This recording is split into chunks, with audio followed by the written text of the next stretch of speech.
Hello everyone, this is FadaBarto once again here. Today I have in my studio my friends, some members of FadaBarto Kids. Here we have Happiness, we have Chiamaka, we have Amarachi, we have Valentine, together with Ugochukwu behind the camera.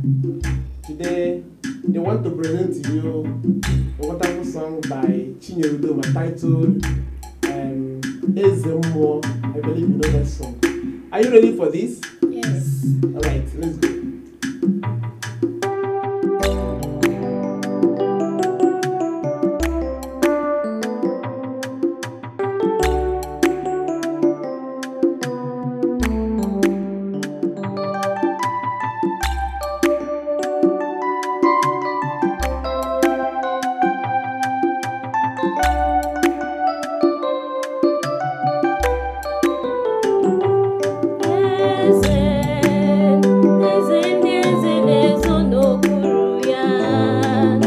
Odi onye gị na ya na-achị eze.